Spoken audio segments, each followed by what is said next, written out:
Welcome to Biggest Spoilars, the destination for exclusive spoilers, latest updates. At Portia and Curtis' place, Portia reflections that she wouldn't let Spencer worm his way into Trina's heart again. Curtis warns her to trade smoothly as she could push Trina right into his arms.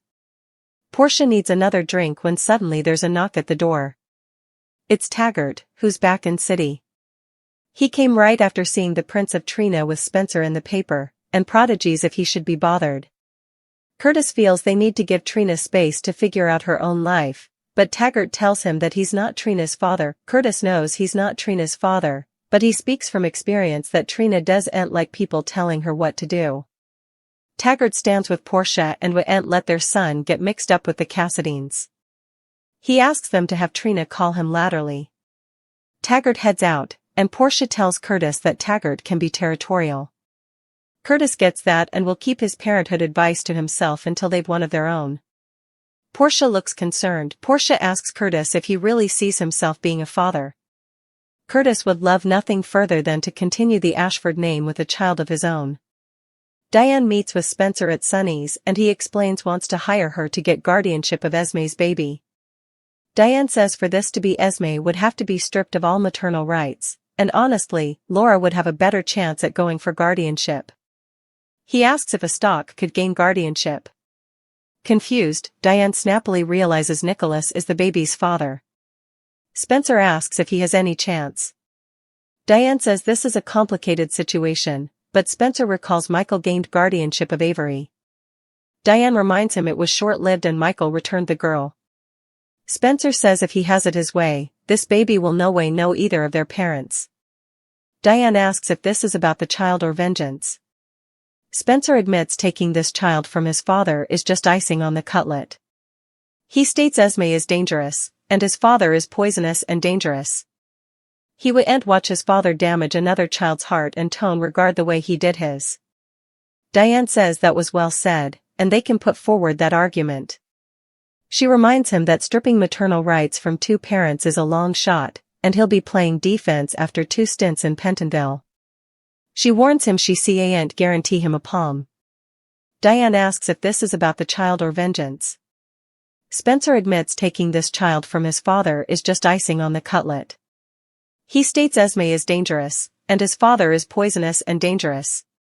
He wouldn't watch his father damage another child's heart and tone regard the way he did his. Diane says that was well said, and they can put forward that argument. She reminds him that stripping maternal rights from 2 parents is a long shot, and he'll be playing defense after 2 stints in Pentonville. She warns him she can't guarantee him a win. Diane asks if this is about the child or vengeance. Spencer admits taking this child from his father is just icing on the cutlet. He states Esme is dangerous, and his father is poisonous and dangerous. He wouldn't watch his father damage another child's heart and tone regard the way he did his. Diane says that was well said, and they can put forward that argument. She reminds him that stripping maternal rights from 2 parents is a long shot, and he'll be playing defense after 2 stints in Pentonville. She warns him she can't guarantee him a win. Nicholas forgot to ask if she ever set about why she was losing time. She did and gives him the short interpretation of what her parents did to her and why. She has some empathy for Esme as she's been where she is, floundering with lost recollections. She wishes there was a way Esme would no way get her memory back, but that's coming to insolvable. Liz leaves, and Nicholas mumbles, "No way say no way." In her room, Esme wakes up and is scarified to see Laura sitting there. Laura apologizes for startling her. Esme asks how she got in then, and Laura has the same question for her.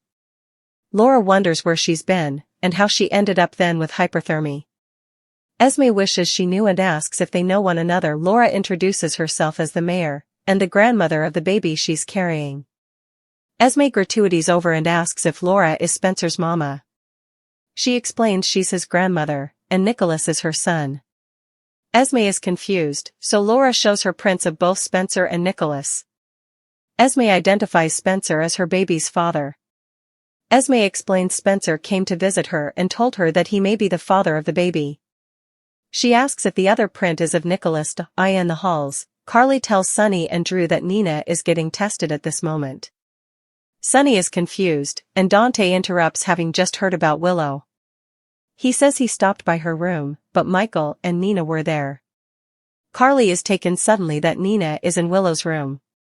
She asks Drew to take Dante, who offers to be tested, to the lab alone. Carly admits to Sunny that Nina is Willow's mama. Sunny asks how Carly knows this.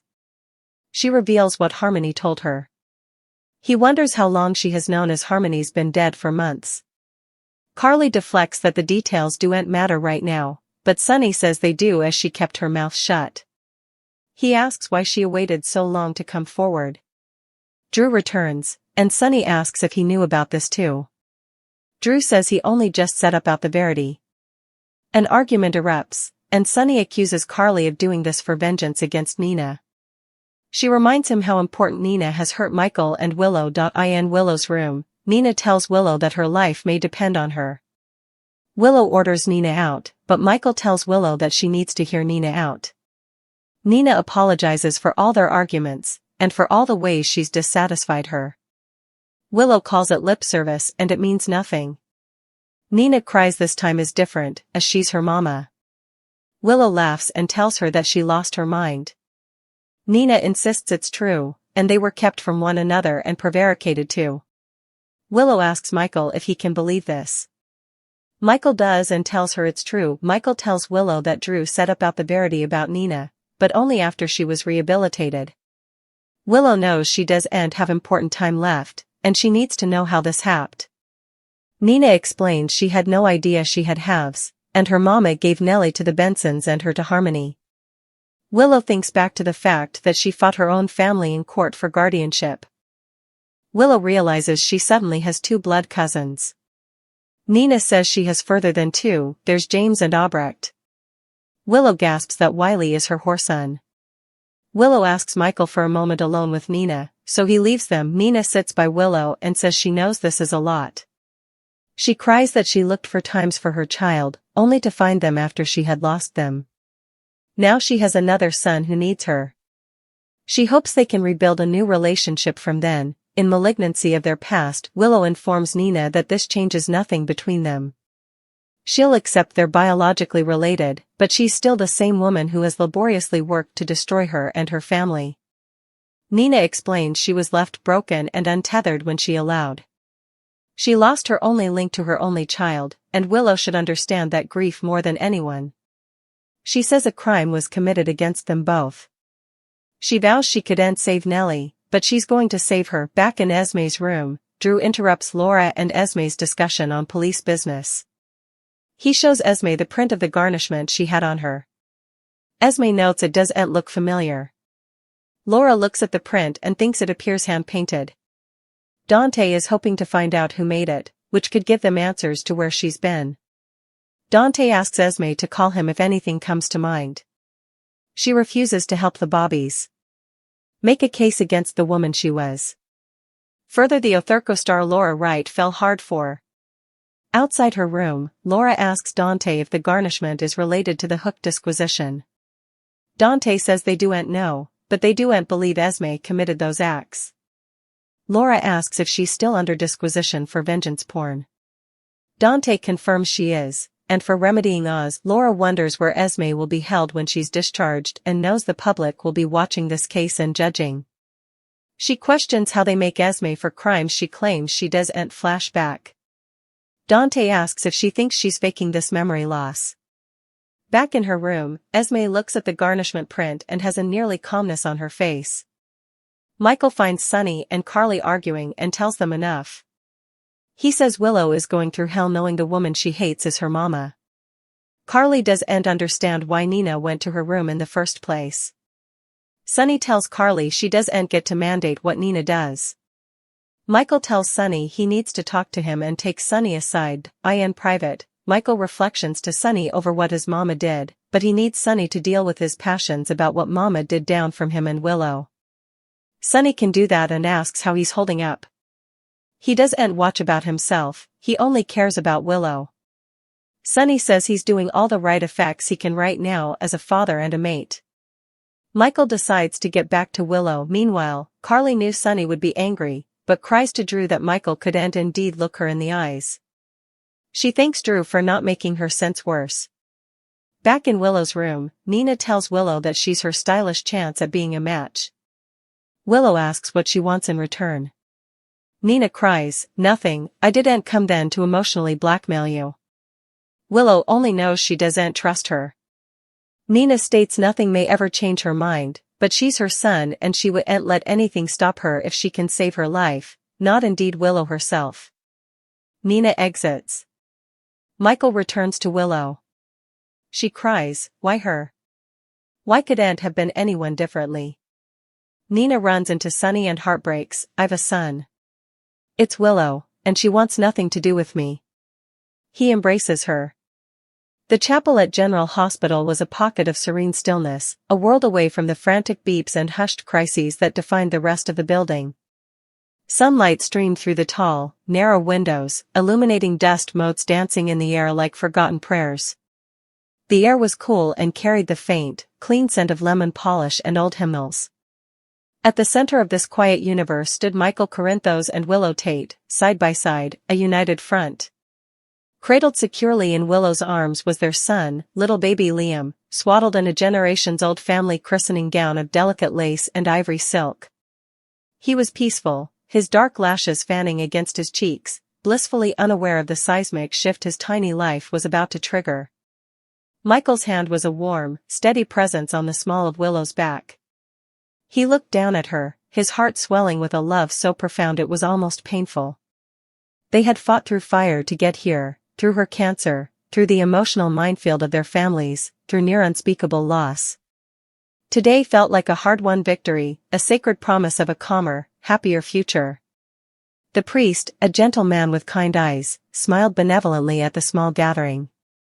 "We are gathered here today to welcome Liam into the love of Christ and His church." Willow's gaze drifted from her son's face to the faces of their chosen family. Carly, beaming with a grandmother's pride, her eyes glistening with unshed tears. Jocelyn, standing tall and supportive beside her mother. And then there was Nina Reeves, standing slightly apart, her expression a complex tapestry of joy, longing, and a deep, lingering sadness. For Willow, Nina's presence was a balm on an old, unhealed wound. The revelation that Nina was her biological mother had been the most shocking, yet ultimately healing, discovery of her life. It had filled a void she had carried since childhood, answering questions of origin and belonging that had haunted her. To have her mother here, at her son's baptism, felt like a final piece of a broken mosaic clicking into place. The priest's voice was a soothing drone. "I baptize you in the name of the Father, and of the Son, and of the Holy Spirit." He trickled water over Liam's forehead. The baby, startled, let out a tiny, indignant squeak, and then settled back into serenity as Michael and Willow murmured their assurances. It was perfect. A flawless, beautiful moment suspended in time. And like all such moments in Port Charles, it was built on a foundation of secrets, poised to shatter. As the final prayers were murmured and the small congregation began to disperse, offering soft congratulations and kisses, Willow felt a wave of overwhelming gratitude. She turned to Nina, her eyes shining.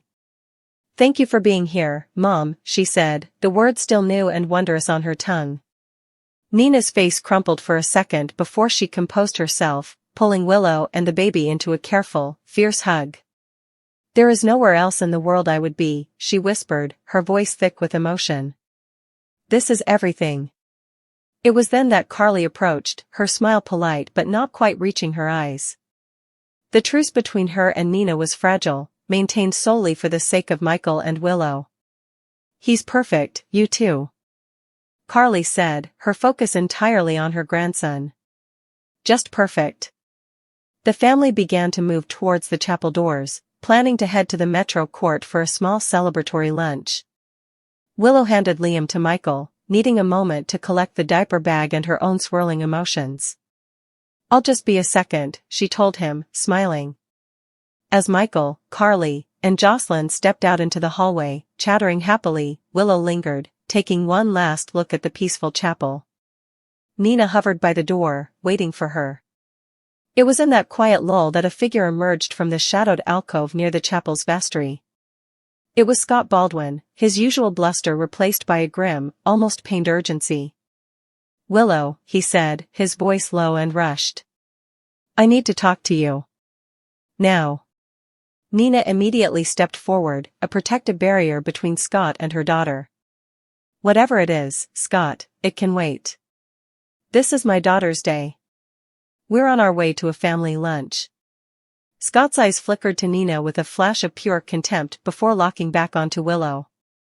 "No, it can't wait. This is about your family. Your real family." A cold trickle of dread, entirely at odds with the chapel's warmth, traced its way down Willow's spine. "Scott, what are you talking about?" He stepped closer, lowering his voice further. "I've been doing some digging. For a case. And I stumbled onto something about your adoption records. About Harmony." Willow flinched at the mention of her late, troubled adoptive mother. "Harmony is dead, Scott. She can't hurt me anymore." "It's not about what she did," Scott insisted, his gaze intense. "It's about what she knew. What she hid. Willow, the records she provided, the story she told, it was a lie. A carefully constructed lie." Nina let out a sharp, dismissive laugh. "This is ridiculous. Scott, you're just trying to stir up trouble because you're still sore about everything. Leave us alone." Scott ignored her completely, his attention solely on Willow. He pulled a folded, weathered piece of paper from his inside jacket pocket. It looked official, a carbon copy form from decades past. "This is a visitor log from the New York State Department of Corrections. From 28 years ago. Look at the name." With a trembling hand, Willow took the paper. Her eyes scanned the faded typed entries. And there it was. A name she knew all too well. Harmony Miller. Visitor. And next to it, the name of the inmate she had visited. Cynthia Roberts. The world tilted on its axis. The sounds of the hospital, the distant Pennsylvania system, the hum of the HVAC, faded into a dull roar in her ears. Cynthia Roberts. The name was a ghost, a footnote from the most traumatic period of her life. The woman who had given birth to her and immediately given her away. The woman whose identity Nina had claimed, whose story of a scared, young artist she had embraced. I don't understand," Willow whispered, her voice barely audible. "Cynthia Roberts didn't disappear into a bohemian life in Europe, Willow," Scott said, his voice softening with a terrible pity. "She was incarcerated for armed robbery and assault. She served a 15-year sentence at the Bedford Hills Correctional Facility for Women. She was released 7 years ago. Harmony visited her there, multiple times." Nina was shaking her head, her face pale. "No. That's a forgery. Lies. Cyrus Renaud probably put you up to this to get back at me." "This has nothing to do with Cyrus," Scott snapped, finally looking at Nina. "This is about the truth you've been hiding." "I haven't hidden anything," Nina cried, her voice rising in panic. "I am her mother. The tests proved it." "The tests proved you're related," Scott corrected, his tone turning deadly calm. "They proved you're her biological aunt." The word landed in the sacred space like a hand grenade. "Aunt." Willow's head snapped up, her wide, disbelieving eyes moving from Scott's grim face to Nina's horrified one. "Aunt?" The word was a foreign, poisonous thing. "Cynthia Roberts was your mother, Willow," Scott explained, the pieces of his devastating puzzle clicking into place with brutal efficiency. "And she had a sister. A sister who was told the baby had died at birth. A sister who spent decades grieving a niece she never got to hold." He turned his gaze fully on Nina, who looked as if she'd been physically struck, her hand flying to her mouth. "That sister is you, Nina." The encouraging words of the baptism, the promises of a blessed future, evaporated, replaced by the angry threats simmering just beneath the surface of the scene. "You knew," Willow breathed, the truth dawning with horrifying clarity. The initial DNA test that had been inconclusive. Nina's desperate, almost manic insistence. The way she had latched onto the possibility, then the certainty, with a fervor that now seemed less like a mother's love and more like a drowning woman's grip. No. Willow, no, I didn't. Nina pleaded, tears streaming down her face. I believed it. I believed I was your mother. I thought the first test was wrong. I thought it was my second chance. You thought? Willow's voice cracked, rising an octave. The serene mother from moments before was gone, replaced by a woman whose entire identity was crumbling around her. You thought? You took my truth, my history, and you twisted it to fit the narrative you wanted. You made me believe a fairy tale. It wasn't a fairy tale. My love for you is real. Nina sobbed, reaching for her. Willow stumbled back, clutching the visitor log to her chest like a shield. Don't touch me. All this time, you're not my mother. You're my aunt. My mother was a convict. You let me believe she was some free spirit who abandoned me for a life of art in Paris. You let me build a relationship with you on a foundation of lies. I built it on love. Nina cried, her desperation turning to defiance. What does it matter? The biology is still there. I am your family. I love you as my daughter. It matters because it's the truth. Willow screamed, the sound echoing off the chapel's high ceiling. My whole life has been a lie. Harmony lied to me, you lied to me. Did everyone know? Does Drew know? Does Carly know? The mention of Carly ignited a new fire in Nina's eyes. Carly. This is her doing, isn't it? She put Scott up to this. She couldn't stand to see me happy, to see me have a family, so she orchestrated this to tear us apart on this day, of all days. Scott shook his head in disgust. You see? You always play the victim, Nina. This isn't about Carly. This is about you and the choices you made. You were so desperate to be Willow's mother that you ignored every red flag. You didn't want the truth, you wanted the outcome. Just then, Michael rushed back in, his face etched with concern. I heard shouting? What's going on? Willow, you're shaking. He went to her side, and she collapsed against him, the dam finally breaking. Sobs racked her body, violent and uncontrollable. She thrust the crumpled visitor log into his hands. She's not my mother, Willow choked out, pointing a trembling finger at Nina. She's my aunt. My real mother, her sister, was in prison. Nina knew. She had to have known. Michael's face darkened as his eyes scanned the document.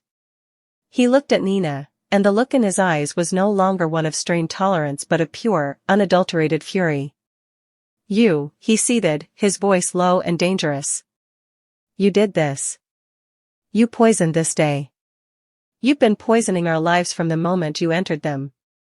Michael, that's not true. Nina pleaded, but her words were lost in the storm of their grief and anger. Get out, Michael said, his tone leaving no room for argument. Please, you have to let me explain. Nina begged, her focus on Willow. Baby, please. Don't you ever call me that again. Willow shouted, her voice raw. Get out of my sight. I never want to see you again. You are dead to me. Do you hear me? Dead to me. The words, screamed in the house of God, hung in the air, a final, brutal curse. Nina recoiled as if she'd been slapped. The hope, the joy, the future she had built in her mind, it all evaporated, leaving behind the ashes of her own making. With a final, broken sob, she turned and fled from the chapel, the sound of her heels on the tile like gunshots. Willow collapsed into Michael's arms, the weight of the revelation too heavy to bear. The baptismal gown, the holy water, the encouraging words, they were all just props in a tragedy. Her baptism into the truth of her own life had been a violent, brutal immersion, not into grace, but into a new, more profound layer of betrayal. The angry threats she had hurled at Nina were not just words, they were a vow. A vow to sever the tie that had been built on the most profound lie of all.